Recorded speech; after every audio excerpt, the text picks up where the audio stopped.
Hello and welcome to the Fulhamish YouTube channel. You're here with me, Dan Cooke, and I'm being joined by Jack Collins. Hello, Jack. How are we doing? I'm good, mate. It's good to be back on with you. It's like a mini whiteboard, this. I'm really excited. Yeah. Yeah, we thought we were inspired, weren't we, by the recent upturn in form by Rodrigo Muniz, and that is what's brought us here today.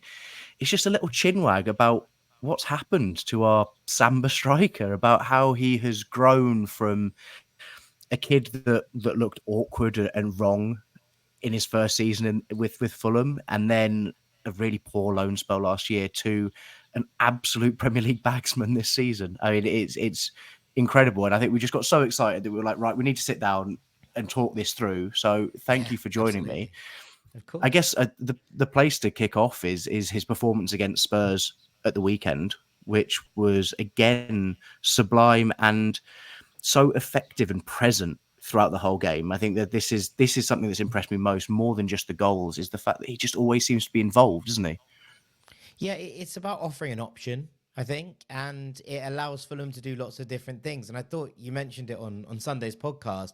It's having that ability to go long when we need to, basically meaning that teams can't just be like, well, they have no option up there, so therefore we can press them to death and they have no way of getting out of it, and then the ball comes back. These days, you're looking at this Fulham side and thinking, well, they can play through us, they can play through the press, but also if that gets too hot, they'll just log it up there. And I was reading an article by Sam Ty, who I used to do ranks with, and he was writing it for Who Scored.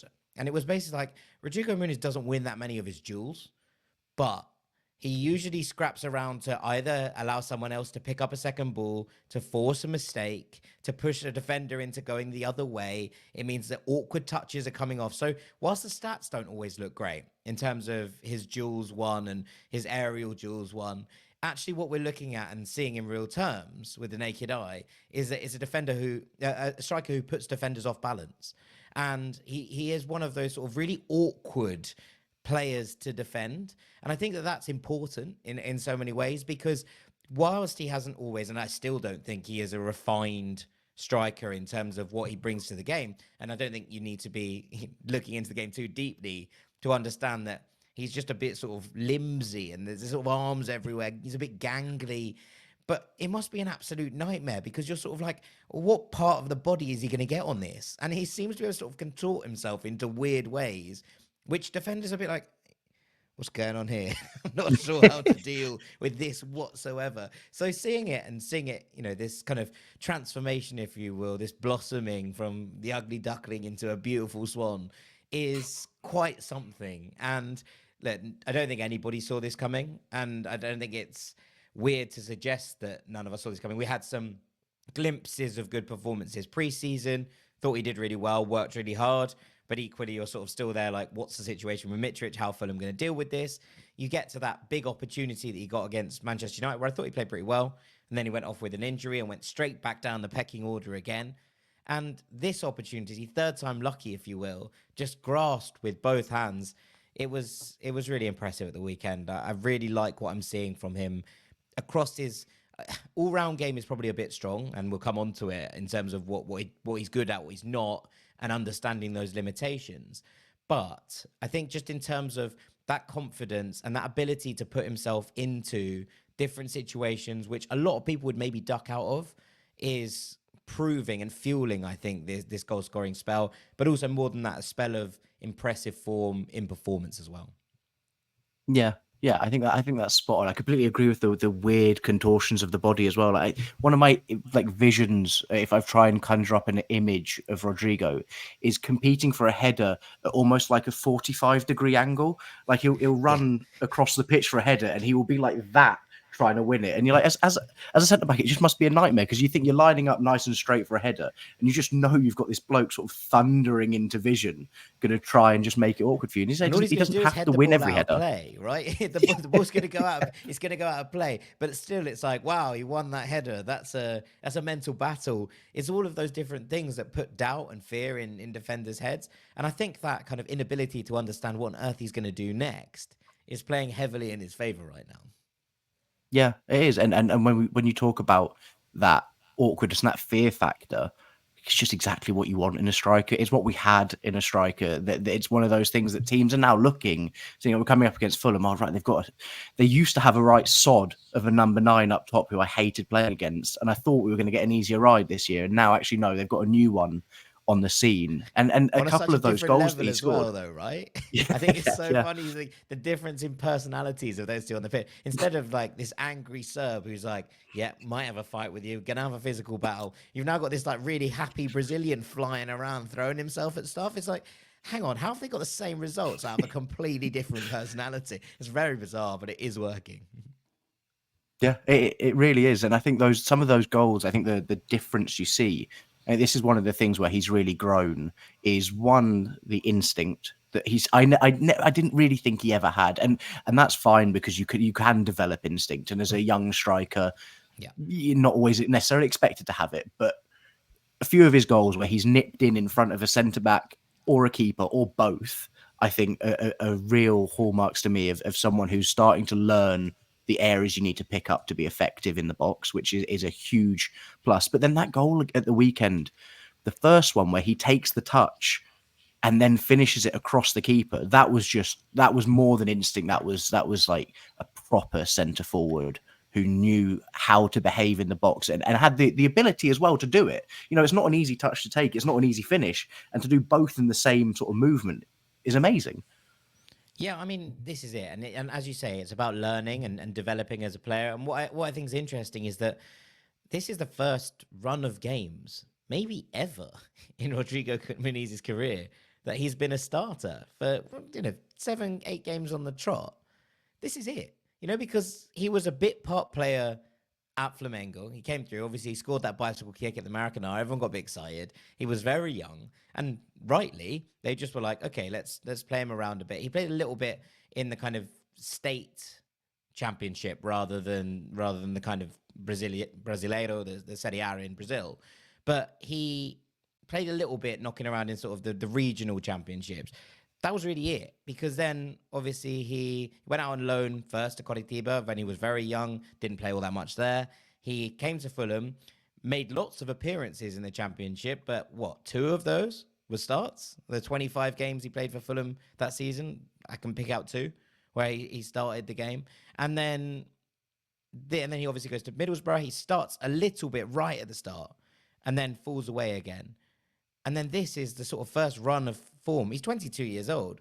We're talking about of this being the first ever period of games that he's got continuously, fundamentally, definitely in the top flight, but even really anywhere. So that development of a little bit of rhythm, a little bit of instinct, a little bit of, okay, I can take a touch. I'm not just trying to force everything the first time it comes to me, I think matters. So I think that's a natural thing we're seeing. And sometimes it is one of those where you have to take your chance with both hands. He's been given a couple. They didn't all go to plan. This one has been the catapult. Yeah, that familiarity as well with the players around him. I know they play in training, but one of the things that he seems to have built into his game recently that I wouldn't say I saw a huge amount before, these little sort of flicks around the corner, the ability to take one touch and then bring someone else into play. It just didn't feel like he quite had that. And that might just be because he didn't have that instinct to know where his teammates were going to be. But actually, you play with someone more often, you know where Andreas is going to be. You know where Willian's going to drift out and give you that width. You know that Harry Wilson might be keen on getting in behind you. I think maybe just being able to trust yourself to make an instinctive decision. Whereas sometimes I think if you don't have that familiarity, you don't pull those little things off on the fly because you're not entirely sure if anyone's going to be there. Yeah, I mean, Andres Pereira doesn't pull them off on the fly, and he knows where people are. So it does feel like we're starting to see it. I still think that this is an element, and weirdly, I think in the first couple of appearances, and in that Manchester United game in particular, it was his hold-up play. I think that people were like, "Oh, that's not bad." I actually think we've seen far less of that in the last couple of games, and it's been a bit like, get yourself in the box, do the business, and make sure you're in the areas where you know how to hurt people. And we're no longer seeing, and look, it goes back to that same point, right? We're no longer seeing him try a bicycle kick every time the ball's in the air. And much as that was fun, I right? do miss it. And it was fun. much as it was fun, there is an element of being like, he needs something spectacular in order to be like, by the way, I'm here. Right now, he doesn't need that because his performances are saying, I'm here. And I think that in itself, and the fact that he's trying, and it's not, the spectacular hasn't gone from Rodrigo Muniz. Let's be clear. There are going to be moments where you're like, what are you doing? But I think he's tapering it down. And all of that's important if you're going to be if you're being a striker that comes off the bench 20 times a season and you have 5 minutes to prove yourself, you're obviously going to go for those moments, right? Because you have to be like, I need something to announce myself. But once you're in this role of being the leading man, you don't need to do that anymore. You need to perform over the course of an 80-minute spell before whoever's coming on to try and try and actually make a difference comes on. You need to just be like, I'm consistent. I'm making the difference in moments that I am able to. And at the moment, that's exactly what he's doing. Yeah, I think interestingly, you bring up that idea of being in the right place and less focus on the hold-up play. And I think one thing that plays into that is that Marco has made conscious decisions in between games, through games, of how do we hurt this opponent. I think Bournemouth was a great example where I think his hold-up play was more in the limelight because with the Bournemouth press, he didn't think that the best way to play against them was to try and beat that. He thought, actually, do you know what, let's bypass it. And then you go long and you try and let Rodrigo Muniz do some work up top and then bring players in to play around him rather than risk getting caught. Whereas against Spurs, I think Marco was more confident that if we just hold on, if we make that one extra pass, that's how we can hurt the Spurs sides. But when you talk about that, if we bring in a graphic, which I think demonstrates this brilliantly, and these sort of pie charts that you want to talk about, however you want to call them, I think this tells a big story. And we were having a little giggle about this earlier.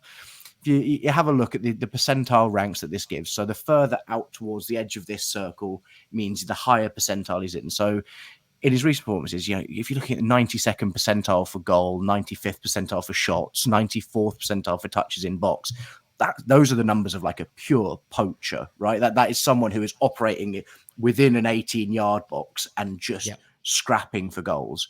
And then on the other side, in the 5th percentile for touches, which I think that just doubles down on that point, doesn't it? That this is a man who is currently wired at being in the right place at the right time, allowing play to form around him, and then being on the end of something that breaks in the box.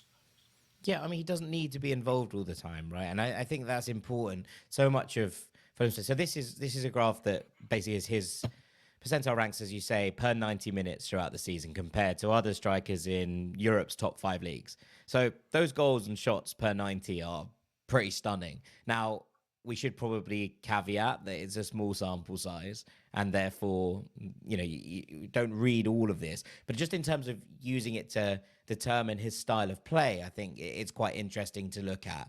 Those touches are so low. I can't remember seeing anyone having to put the thing outside of the pie chart before as a number because it's too close to the center to read. And I think it's interesting because look at the goals, fine, but actually look at the shots and the touches in the box and then the chances created and then compare that to the touches that he's having compared to other strikers. He is not involved in the build-up in a way that an Alexander Mitrovic is. This is the only person I can think of that would have a graph incredibly similar to this is Erling Haaland. And I'm not suggesting they're similar because they're not, just so we're all very clear. But in terms of the way that City play, it doesn't really involve him until those final moments.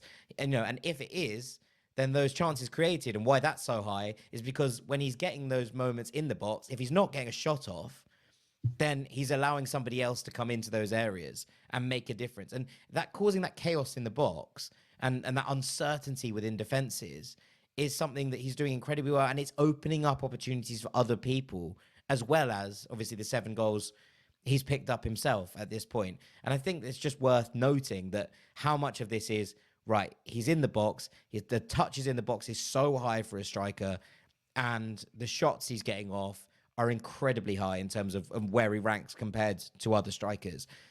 That's important because that's the sign of a confident striker who knows what he's doing in the 18 yards around the goal. Yeah, and I think it's one of the things that gives me hope that this isn't a flash in the pan thing. And one of the people that I love here speak about how to be a centre forward, how to score goals is Gary Lineker, because I think he is one of those people who I think is intelligent enough to articulate what he was doing instinctively. And he's always said that this conversation about right place and right time, it only gives you half the story. The other half is that he's always in those spaces, so that inevitably he will be there at the right time. So he will lurk, at the back post, and 9 times out of 10, the ball won't fall to him there. But the one time it does drop at the back post, he was there to put it away. And I think that's that sort of nature of knowing where to be is someone who will consistently score goals, because it is just inevitably going to drop there. And as a team that Fulham, that under Marco Silva, barring, I would say, the first 3 months of this season, has been consistently good at creating chances and fashioning opportunities.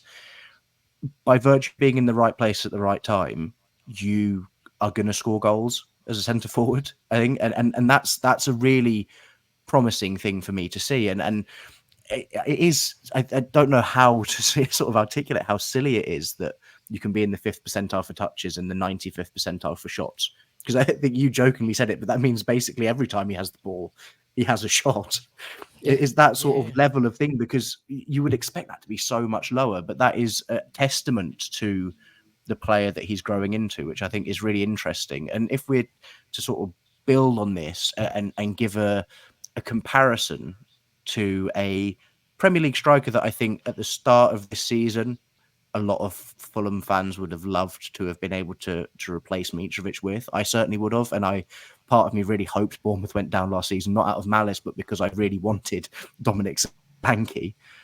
It's very interesting to have a little look at how he has shaped up. And actually, I think we need to swap these in our minds quickly, because we've got Solanke on the left here and Muniz on the right.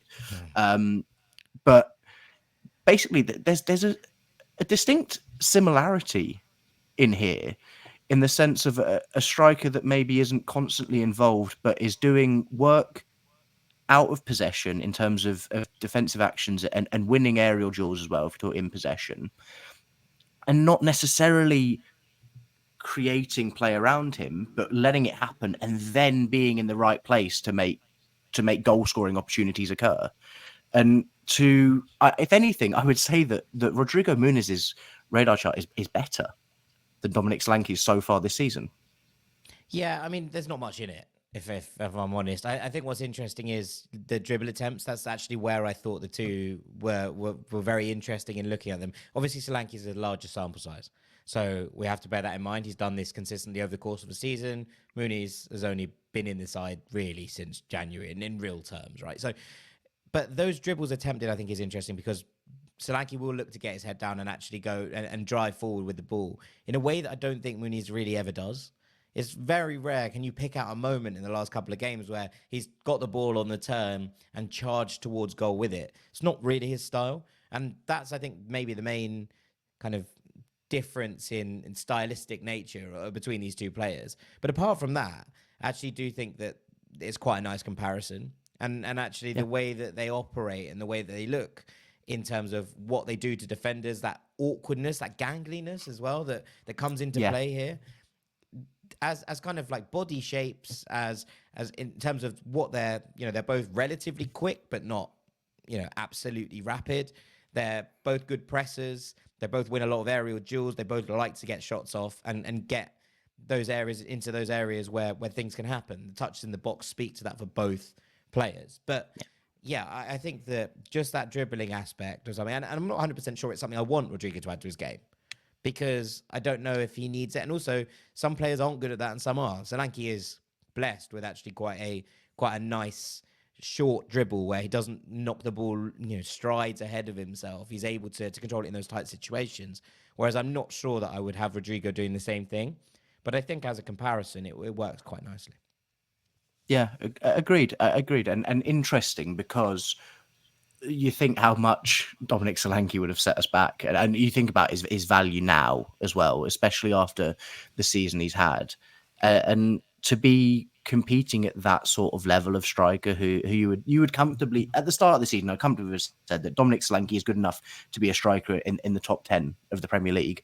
I wouldn't have said the same of Rodrigo Muniz, but actually, as we always say, small sample size, he's getting there. Like there's a genuine The early signs are image here really that good. exactly. I think that, and that's the thing. And then the next comparison, which I think is inevitable and people are always going to bring up, and so I think it's interesting to address it, is how does he compare to Alexander Mitrovic? And I really like this comparison because it is looking at Muniz so far this season versus Mitrovic last season, which, barring that silly championship season, and even if you bring it into account, what Mitrovic did last year in the Premier League was exceptionally impressive. And I don't think really, other than penalties, anyone would have had a bad word to say about his performances across the course of the whole season, barring the suspension. Now, I think things that instantly jump out to me, I would say you're looking at the XG, I think is interesting. And it's not necessarily. I think the best thing about basing an individual player off XG is seeing how good they are at being in spaces to take chances, and actually, it's not always necessarily whether they're finishing those chances. I think there's a minimum level when you're talking at a Premier League level. It is enough to generate a consistently high XG as an individual that you are then bound to score goals because of where you're at. You have the ability to then put those away, and you'll go through peaks and troughs where you're not putting them away. But as long as you're constantly generating a high XG, I think you're destined to score goals. And so Yeah. it's interesting to see that he's in a close proximity to Mitrovic, and this is also XG not excluding penalties, if I'm right. This is the other thing I was So going to bring up, right? Same job. yeah, As in the fact that Mitrovic took penalties here is probably the difference. And actually, I did look this up. Muniz's per game non-penalty XG is actually slightly higher than Alexander Mitrovic's was. So we're talking in again, small sample sizes, and XG is not a perfect metric by any stretch of the imagination, and using it in a single game context, I think at times is a little bit silly. But when you're looking at it for a player over the course of the season, and whether they're underperforming it is important, right? Because it tends to suggest if their goal scoring form is sustainable. Now, there are some people who consistently overperform that, and that's fine. We're talking about either the deadliest finishers in the world. If you're overperforming your XG by a significant amount, Muniz is overperforming his slightly. I think of the first seven, of the first 5 goals he scored for Fulham this season, it came off an XG of about 4.2. So we're not talking about loads and loads of a jump here in terms of what we're looking at. And Mitrovic overperformed his the same level. And that's what you'd expect from a striker consistent at this kind of level. We're not talking Leo Messi kind of over exaggerating his by 10 a season here. I don't think we're going to end up with that at Fulham, but I do think that we can look at someone being like, okay, you're a good finisher. And that's what we're seeing so far. The other thing that jumps out at me, and it goes back to what we were talking about touches, right, is this received passes metric, and how much Fulham went to Mitrovic to try and hold the ball up and bring others into play, compared to how much they do the same with Muniz, and they're day and night, right? Again, it's not a massive criticism, because you look at what's going on elsewhere here, and you're looking at that XG being similar, the non-penalty goals being similar, the aerial duel percentage being similar, the offensive actions being similar per game. They're just doing things differently. And so what we're looking at is Mitrovic's passes into the box for other people much higher, and his received passes to hold up play much higher. Muniz isn't doing those things. He is being the person in the box. He is not there taking the ball on the half turn and slipping somebody else in. As you said at the start, there are moments of that, and there are some elements of his game where he's starting to find little flicks and tricks, but it's not one of the cornerstones of his game, in which it became, I think, one of Mitrovic's, and that's important, because that wasn't what Mitrovic did when he came to Fulham. That wasn't the Mitrovic that we saw in the first couple of years at Fulham. That was something that Marco Silva added to Alexander Mitrovic's game, because he thought he had the capability to do so. Now, he might think that Muniz has the capability to do so as well. He also might not. And to be honest, from what I've seen, although to be fair, when we're talking about Muniz, we're still talking about someone very young with the ability to grow, and that matters. But I'm not 100% sure that's ever going to be his game. In a way that I think you could see it becoming part of Mitrovic's game, because of the way that he held the ball up and it stuck to him like glue. Muniz's hold-up play is a bit different. As we said at the top, it's not always winning the aerial duel. It's putting defenders under pressure. It's making them make mistakes. It's forcing those different issues. So I wonder if that stays and these kind of numbers actually hold on Muniz for a while, especially as Fulham become more transitional over the next couple of years. And I think that will happen. So apart from those things, we're talking about very limited things, but worth noting, the expected assists are higher. And that's interesting because we're talking about a player who does different things, right? And Muniz's expected assists, as we say, are from the ball coming off him in the box and him causing chaos and it falling to someone else. It's not him turning and sliding in Harry Wilson a la Mitrovic in the championship season. But it doesn't make it any less valuable because that's Yeah. just a different style of playing. And it's just something to keep an eye on, those assists. And I think even more importantly, expected assist numbers, because they're now looking at who plays around him and what things can happen. I'm intrigued by what this looks like at the end of the season. Yeah, and I think that those expected assists, I think you're right, come from the fact that they just operate in slightly different areas of the pitch for different periods of the game. I think if you were to develop a heat map of Mitrovic, it would just be broader, right? And Yeah. whereas I think Muniz's would be a lot more centered on that 18-yard box, and that means that he's not going to receive the ball as much because he's not in areas to do so. That you're based on the positions he takes up, he's receiving a final pass most of the time, whereas Mitrovic is sometimes receiving the first or second pass in a sequence. That was where he was at, and I do think though that there is a growth point here. And if I was to say what would I like to see from Rodrigo Muniz over the next 6, 12, 18 months, we're talking about a player that in theory shouldn't be hitting his prime for another 3 or 4 years. He's got time. I would like to see a little bit of a movement there in being more effective in general play. And there are many ways to create chances and to be effective as a team. And Marco, I think, deserves a huge amount of credit for working out how to create chances without that focal point up top that we used to have. And he's found different ways and different solutions to getting the ball into the box. But I think there's a happy medium that you're probably seeking there, where you're looking for someone who, maybe Muniz is never going to get as far across there in terms of receiving passes and linking the play as Mitrovic did.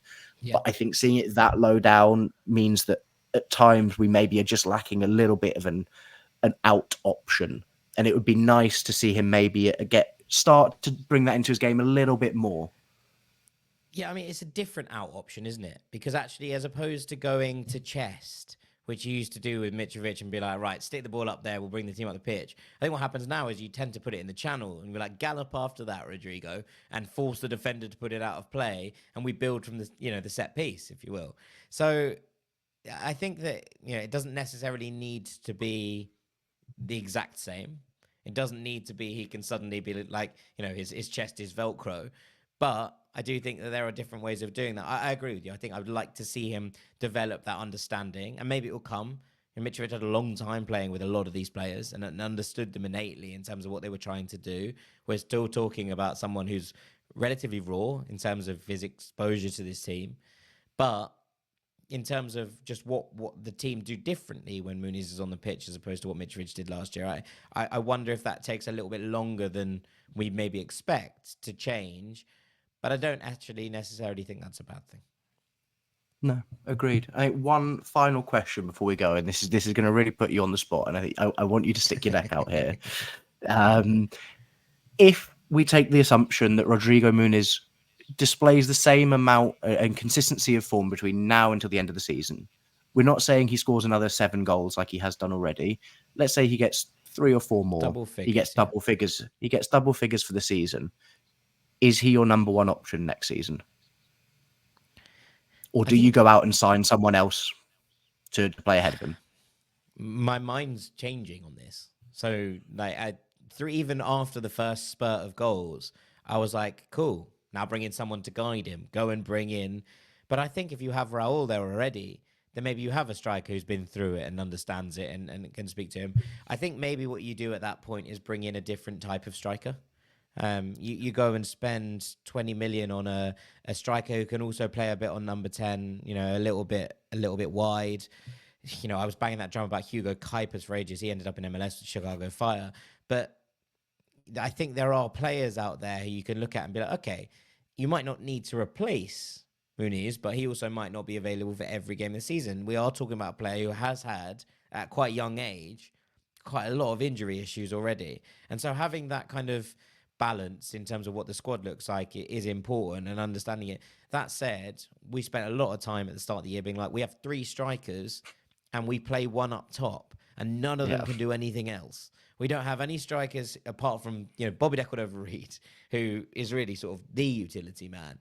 But if in terms of Muniz, in terms of Carlos Vinicius, in terms of Raul, there was you couldn't be like, oh sweet, we'll just shift Raul wide, that'll be fine. He'll play left wing. Although we Those things don't inexplicably happen. did do that once. Yeah, I mean, it's a wonder we weren't as good at the start of the season, isn't it? Sometimes. Breuer is another one. I like Breuer, and I do hope he gets some opportunities towards the end of this season, because I think he's a useful footballer. But you're not going to stick him wide. The only time we've seen him throw two strikers up top at the end was obviously at the end of the Wolves game, and then you're kind of looking and going, well, what happens here? And that always feels a bit like kitchen sink for me, and I don't think I've ever seen it work. So we're at a point now where you're like, okay, bring in, if you have two profiles of striker, they might not be the same profile. I don't think Raul and Muniz are the same player, but they both can only play in one position. So maybe you bring in a striker or a number 10 or a winger who can sort of do a little bit of a job in all three of those positions. Now, that's easier said than done. Utility players are difficult, but if you can go and find someone who kind of is I was going to say a B-Tech version of Diogo Jota. That's the kind of player I think you could. But I do wonder if Fulham make a move for Rafa Silva at the end of this year. He's out of contract with Benfica, plays a lot around those areas, played wide. I mean, he's not a number 9, but you could probably put him in there in a pinch. I wonder, and I've been banging on about making the squad younger, so I'm a hypocrite. But there is a sense that, when we're looking at players like that who could do a job in those areas and who also might be able to help guide younger players through, if you're Jay Stansfield who can play 9-10 wide, and you go, right, this is Rafa Silva. He's been one of the best in Europe for the last 10 years. He's going to be your guy. He's your mentor as you come back into this Fulham side. I mean, I think that it does put Jay Stansfield in a funny position, this, because if Muniz hadn't come through and Fulham were looking for a number 9, 26-year-old, 27-year-old, they would have gone, fine, we'll have Raul, we'll have new number 9, and we'll bring Jay in and he can play a little bit wide. Yeah. But I think to have a 23-year-old Muniz will be next season, and to have a youngster in Jay Stansfield as well, and just Raul, that's a lot of pressure. Now, Agreed. Maybe it's pressure they'll thrive under, but it's risky. Yeah, I think this is my concern, and I'm like you. I'm really growing in the feeling that we should maybe just give this a go. We should let Rodrigo Muniz be our first choice striker next season, and invest money elsewhere in the squad, because there are other parts of this squad that need that investment as well. And it's 100%. Becoming less of a focal point now that that's where we're lacking. My worry is next season, and this is inevitably going to happen because only the very best strikers don't go through barren spells. How does Rodrigo Muniz react to going 4, 5, 6 starts without a goal? It could even be longer. And that's where I don't think you want the second option to be Jay Stansfield, because then that's just, you're like, oh, Jay, we've got a striker who's not scoring goals, who's a year older than you. Do you fancy taking all of that pressure on that he's taken on and he can't handle it at the moment? And you're a completely different type of striker as well, so you'd have to completely reshape the game plan around. I get it. I understand the Marco Silva thing with having strikers who, if not the same profile, do the same job, but it just does make it hard to wire a team around them. And then you're a bit like, well, if Raul isn't the same kind of player and you don't want to put those crosses into the box, etc., etc., etc., does Raul have a space, or do you bring in a veteran who plays a bit like Muniz so that you have backup in that? It's all very difficult. But I mean, this is where people are paid the big bucks to make these decisions. And if they want my advice on it, then they know where to find me and where my bank account is.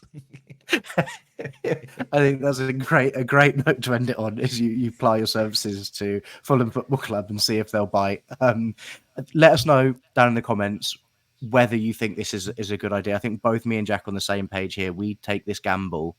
Would you, or are you thinking still that 20 to 40 million pounds is an amount of money that we need to spend on number 9 to take us to the next level. I don't think we'll actually know the answer until the end of next season, but it would be great to see your thoughts. Thank you very much for watching.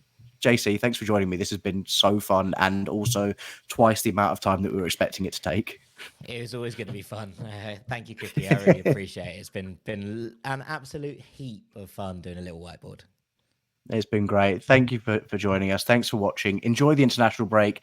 Take a little bit of the Fulham stress off your body, and we'll hopefully see you in a couple of weeks' time when we head to Sheffield United. Thanks for watching. Come on, you Whites. You Whites.